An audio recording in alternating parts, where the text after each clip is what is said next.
Yes, welcome my dear students. Today we are going to be learning the third type of user-defined function, that is function with arguments and return value. It means this function consists of an argument. The calling function will returns a value. The function body will returns a value. Okay, it is just like as a responding to a once call. It is just like as a responding to a once call, right? So let us see now this program. Okay, in this function it is just like as a two-way communication. Who calls, it will respond to the caller.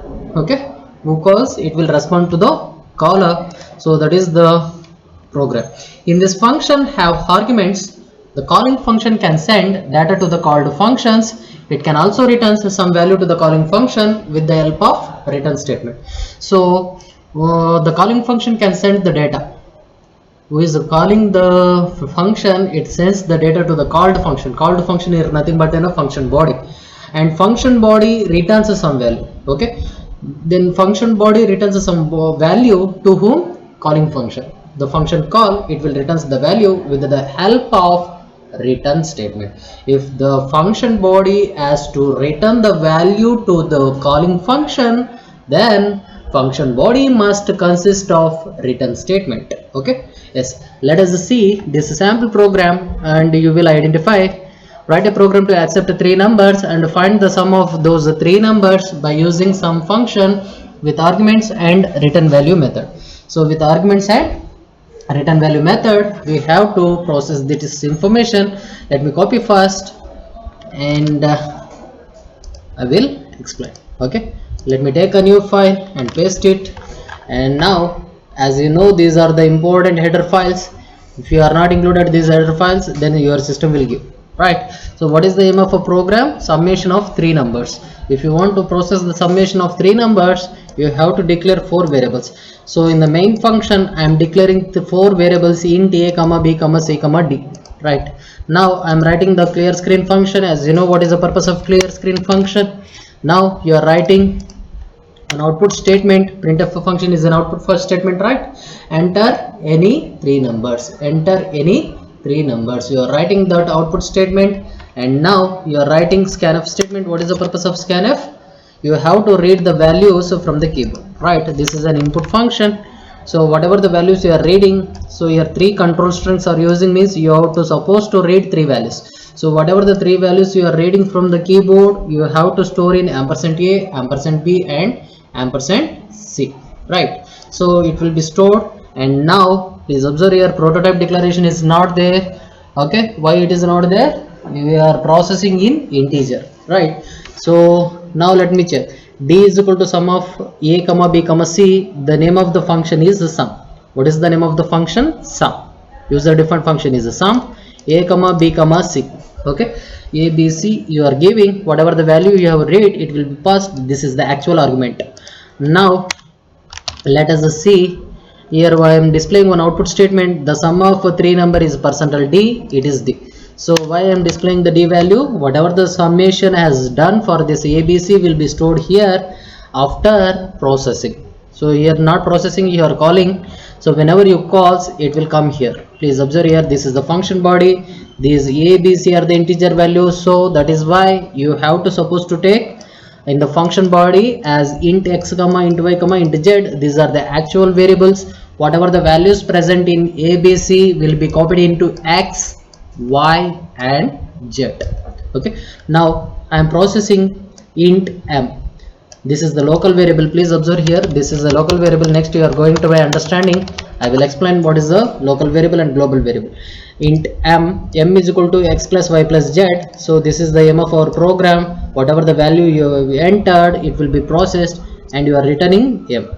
Okay, you can use either return m or directly you can also use return x plus y plus z as an expression. So this is the syntax of your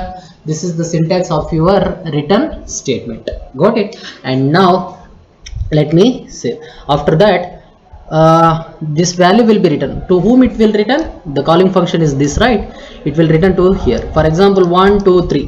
What is the value of ABC? 1, 2 and 3. If you enter 1, 2, 3, x, y, z will be copied as 1, 2, 3. x, y, z will be copied as 1, 2, 3. Int m, 1 plus 2 plus 3, that is 6. 6 will be stored in your m and it will return m.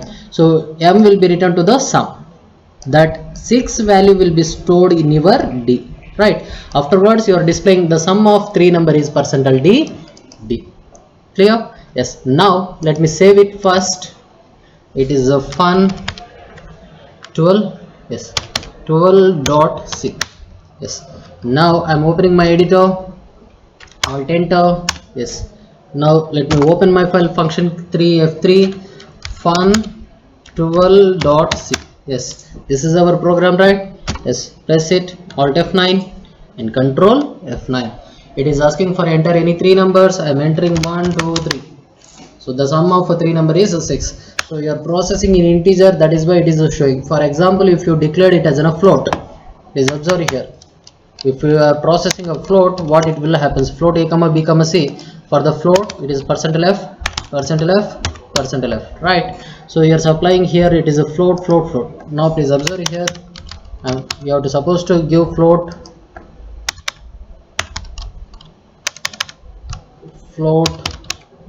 and it is a float, right?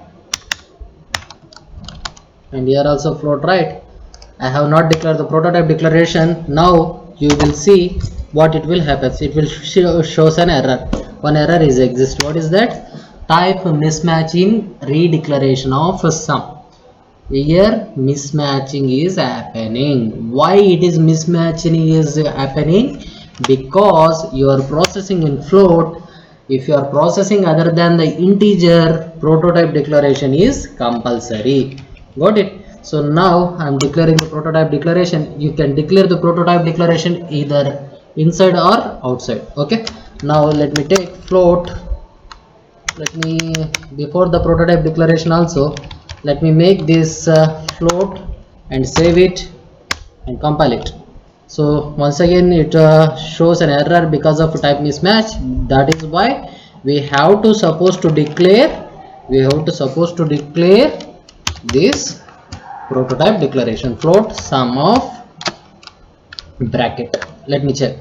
Even if I doesn't pass the argument, what it will happen, we have to see, right? Alt F9. So it is once again showing the warning because it is mismatching, because we do not know how many parameters you are passing, right? How many arguments are passing. So hence you have to declare float comma float comma float. Okay, now save it. Yes, now compile it and run it. So now you are entering 1 plus 12 plus 34 34. It will show in the value 12 plus 3 4 15 plus 4 19 19.00000. Likewise it will evaluate, right? You can provide the integer value, but processing will be happened in float. So this is your summation of 3 numbers. So hence you know why we have to supposed to declare this prototype declaration. Okay, and next we will learn the another program, that is the area of a circle. Let me copy and take the new file and paste it. Now as we know, what is the area of a circle formula? What is the area of a circle formula? Pi r square, right? Area is equal to pi r square. Okay, so let me check here the program. So as you know, hash include stdio.h, conio.h, math.h. Now you are writing the main function. Suppose if you are processing string handling functions, then you have to supposed to give string.h, right? Yes, now I am starting from the main function. I am declaring the float variable, right? Float r radius and float area. So we will declare within one single line. It doesn't require float ar comma area. Now I am declaring the function prototype declaration. This is a function prototype declaration. Why? If you are processing other than integer, prototype declaration is compulsory. Here we are taking only one argument list because you have to supply radius value. Got it? Yes, that is why we have defined one prototype declaration. Now you are writing one output statement, enter the radius. We have to enter the radius, and in scanf we are not supposed to give the /n, right? /n is not required. So you have to enter the radius value in float. For the float, control string is percentile f. So here area is the variable and area is the name of the function. Okay, area is the name of the function. This is the function call. Whatever the value you have read from the keyboard, you are supplying, and after supplying that, it will call the function body. Here the function body r is the actual argument and x is the dummy argument. Whatever the value present in r will be copied into the x, and now we will process.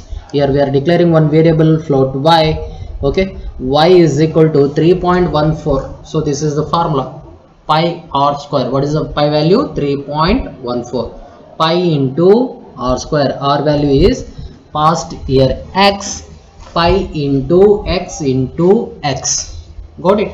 Pi into x into x. So that will be processed and the result will be stored in here, and you are returning the y. Okay, you are returning y, or you can write like this. So whoever calling, the value will be written here, that will be stored in this variable, and you are displaying the value. Area circle is equal to %f area. Okay, now let me save it. Fun 13. Yes, now alt enter f3 fun13.c. This is our program, right? Let me compile. Alt F9. Two errors are exist. Let me check here. Please observe the error. What is that? Unterminated string means here we have not closed the double quotation. Okay, save it and compile it and run it. I'm running now. I'm giving 1.877777, right? It may be that. It will give the area of circle as like this. So let me show this program how it will evaluate step by step by pressing the function key F7. So if I press the F7, it comes here main function. The main function clear screen. It asks for the enter the radius. You have to enter the value from the keyboard. For that, scanf is asking. So now you are entering 3.14, enter, and now you are calling. Whenever you calls, the control move here, right? Function body, and body, whatever the r values exist, it will be copied into the x, and here processing 3.14 into 3.14 into 3.14 we have, because we have provided r value as a 3.14, that is copied into x, right? So now it is returning. To whom it is returning? Calling function. So please observe, it will come here, and the value will be stored in your area. Now if you display that area variable, it will display the output. Got it? Yes. So this is your program. And now let me see the last program. Let me copy. This is one of the last program. All these programs are not necessary, only for your understanding purpose. Only our understanding purpose we are saying. Okay, yes, you have to understand how you have to process. Now whenever the complex has come, what you have to going to doing. Okay, yes. Now let us see what is the next program. Write a program to accept a principal amount, time, rate of interest. Principal amount, time, rate of interest, and calculate simple interest by using the function interest with arguments and return value method. So maybe some in one of a paper, I think so, this question is asked in one of a paper, it has been asked. So you have to give more attention on this program. Okay, yes, let me check. First, we are defining the main function. We are declaring the variable, whatever the variables present in your question, right? So float integer time, float rate of interest. R means rate of interest, PA stands for principal amount, SI is for simple interest, right? Okay, now you are declaring the prototype declaration, because as we know the result will come in float data type, hence you are using this prototype declaration. Okay, so float is the return type. Yes, interest is the name of the function. What is this interest? Name of the function, user defined function. Float, int, float. Why I am taking mixed here? The float means principal amount, int means time, and float means rate of interest. Float is for principal amount, int is for time, and float is for rate of interest. Now you are writing one output statement, that is enter principal amount. We have to enter principal amount. For that we are taking in the scanf as %f as control string, and whatever the value you are reading, it will be stored in ampersand pa variable, right? Next you are writing the time period. So time is declared as, how we have declared the time? As integer, but you please observe here, it will give an error. I am not modifying, I will show what kind of an error will come. Okay, so I am not modifying here. Let you see here, I am giving here it as an ampersand, time as a control string as %left, but here it has declared as int. You should know what kind of an error will come. And now printf, enter rate of interest. So or rate of interest, you are declared it as a float, so hence you are using %f. Okay, yes. Now you are processing. While processing you are calling, this is a calling function, right? So pa, t, or pa stands for principal amount, t stands for time, and r stands for rate of interest. So whenever you call the function, what is the name of the function? S interest. Whenever you call the function, yes, this is a function call, right? Yes, function call, right? So control will go directly here function body, right? Here it consists of p, t, r. So here p is the dummy parameter for pa, and t is the dummy parameter of t only, r is the dummy parameter of r only. If you are getting a confusion, let me take it as x, y, z.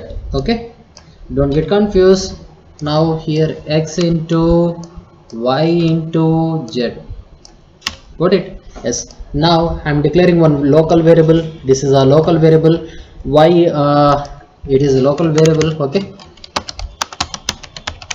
here local variable, these are the local variables. Here these are the local variables.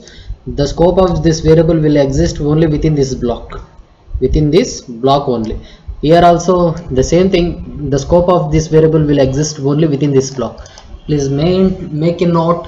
I will explain in the next topic. Is same thing as local variables as well as global variables. Now float s we have declared. Now we are processing simple interest. What is the formula for simple interest? PTR by 100, PTR by 100, right? So x into y into z by 100.00. It is always better to take in float because we are processing the float, right? So whoever called the value, the result will be stored in s, and this s will be returned to the calling function. For this it will return s value, and s value will be stored in si. Okay, so if you display the simple interest si, then your result will be displayed. Now let me save it first, and fun 14, yes, fun14.c. okay, I'm saving. Let me open our file. Yes, okay. Now F3, function key F3 for opening fun14.c. So this is our program, plus function key F5 for the full screen. Function key F5 for the full screen. Now compile alt F9. Now one error is exist. Please observe here, undefined symbol T. Yes, please observe here we have to supposed to pass. We have declared the time, but here we are passing as T, hence it is showing as undefined symbol. Now save it and compile it. If you compile, there is no error. If you run, you can enter the values. Now I am entering 10,000 time 2, and rate of interest is 3.5%. if I enter, it is giving as the result as 0, because this result is 0 because of we made a mistake. This is a runtime error. Can anybody say what is the mistake?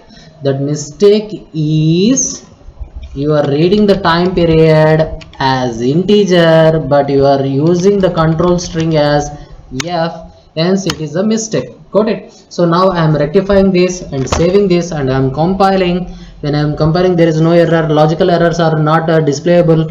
Now running, Now I am entering the value as a 10,000.00 and time is 1 and rate of interest is 7.5, and now if I press the enter key, it is showing as the simple interest, that is 750 rupees per month you have to supposed to pay. Is it correct? You just go through it. 10,000 into 1 into 7.5 by 100. So you have to check whether it is a right or wrong. Okay. So that is your program. Till now we have learned the concept of function with arguments and return value. Let me show this program. We forgot to show this. Let me see how it will evaluate. Now press the F7 key. We have to start at main function, clear screen. Everything is a work, and now press the F7 key. It is asking for the principal amount. You are entering the principal amount. It has to enter. Let me give it as a 25,000.550 paise. Right now you are entering the time period. You are entering the time period as 2 years, and for next year to give the rate of interest as 10.25. right, and next F7, it is a calling. I'm calling, it will be processed. After processing it will return. After returning that, it will display the output. Okay, yes, so it is showing the output as this much of you have to supposed to pay the interest for 25,000. okay, now hope you understand this concept, where we are going to be using these kinds of programs in your business applications. Yes, in that business applications you definitely use these kinds of application programs. Suppose if you want to take the vehicle loan, gold loan, and all these things, these kinds of programs are present in your softwares. The code behind that program is just like as your C programs. Okay, so this is your part in this chapter. In this now you have learned about the third user defined type of function, that is a function with arguments and return value. Function with arguments and return value. Now our next concept is local variables and global variables. The variables which are declared, please observe here, the variables which are declared within the function or block is called as local variable. Within the function or block, whatever the variables you are declared within the function or block is called as a local variable. The usage of the local variable ends with the function. If you observe that the usage of that local variable ends within that function itself only, it means outside the function these variables do not have the values. Outside the function these variables do not accessible. Okay, yes, it means its scope is only within this block. Outside of the block you can't access. Got it? Yes, let us see here. In the last program we have seen here, these are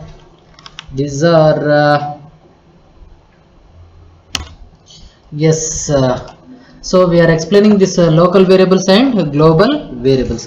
The variables which are declared within the function or a block, within the function body or within the block of statement, those are acting as local variables. Okay, these variables of the local variables ends within the function. So the scope of the variable, the usage of the variable, scope in the sense usage, that usage of the variable will ends within this block. For example, if you see here in the last program we have taken this float s. So s can be accessed within itself only. The usage of s will be present here itself only. You can't access outside of this outside of the functions. This s variable cannot be accessed outside of this function. Okay, the advantages of declaring a local variable is that the value of the variable cannot be altered outside of the function. The main advantages of this kind of local variable is the value of the variable cannot be modified. Altering means modifying. You can't modify this local variable value once if it is fixed. Okay, let us see here. The sample example is given. It is a function body. In the function body you have declared the variable declarations int a comma area is equal to a into a, area of a square is area. So it means here a and area are the local variables. The scope of the variables is present within this block. Block means open curly brace and closing curly brace, where the open curly brace is started and where the closing curly braces is started, then its usage is within this body of a statement. Okay, as here also we have seen this is the main function, right? Main function ends here. Here you have declared these variables int, time, float, or pasi. The scope of these variables, these are also local variables because these are also specified within this block, and the availability of these variables is within this block itself only. Once you are quit this out of the block, you are unable to access the variable time or float or comma pa and si. You are unable to access outside of the main function. Okay, yes, that is about your local variables. Now we are going to be learning about global variables. The variables which are declared outside of the main program or outside of the main function is called as global variables. Whatever the variables you are declaring outside of the main function, if you are declared the variable outside of the main function, you can access the same variable within different blocks. So that is the main advantages. It is just like as I will give a simple example. It is just like as principal of the college as well as the faculty of the college.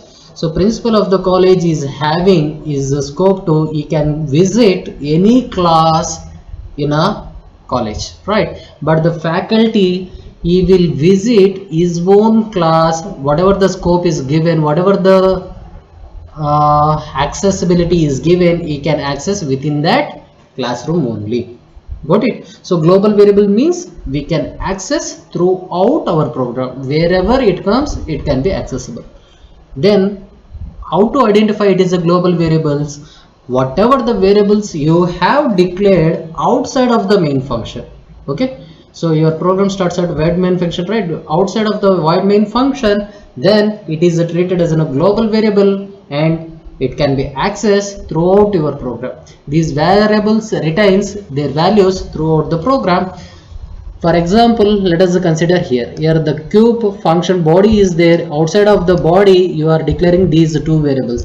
Whatever the variables you have declared outside of the function body or function declaration, then these variables are treated as global variables. Okay, int area comma a is the global variable. You can access any number of area, any number of location throughout your program.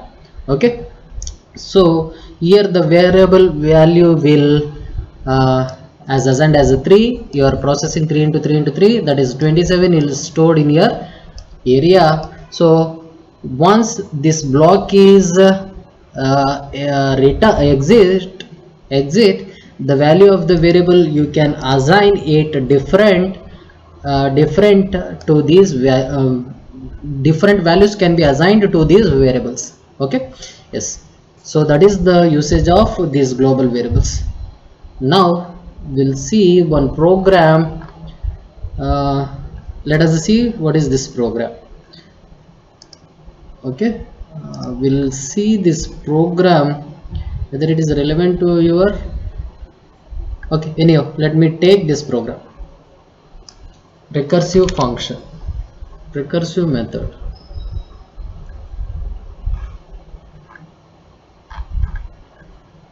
Okay, file, new, and paste it.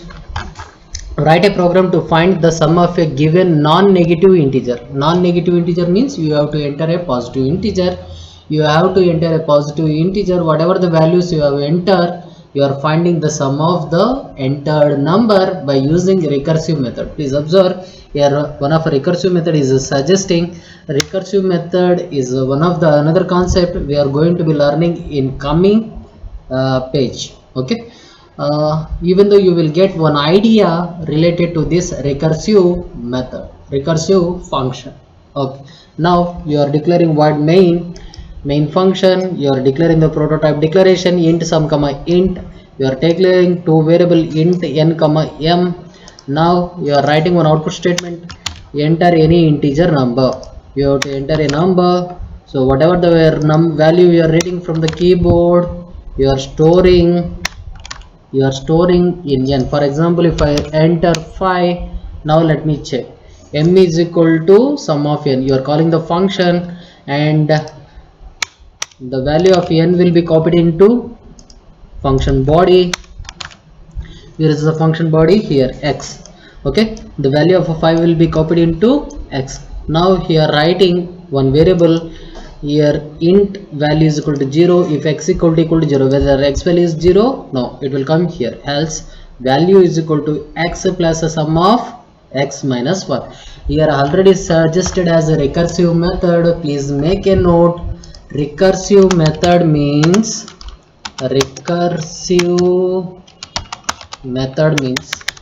recursive function.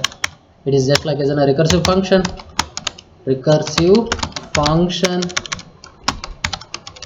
means function body consisting of a function call. What does it mean?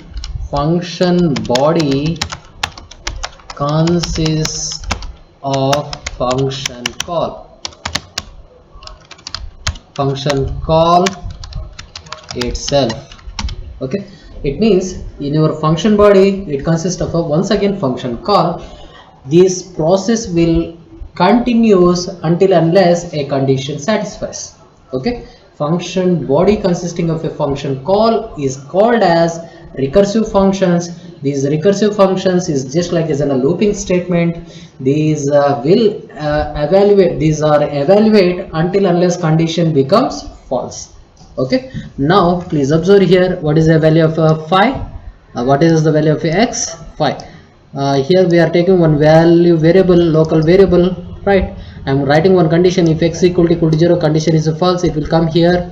Here it will come here x. What is the x value? 5 plus sum of x minus 1. So this is the function call, right? Once again, if it calls 5 minus 1, 4, it will come here, right? So already in the value it consists of 5 plus, now what is the new value of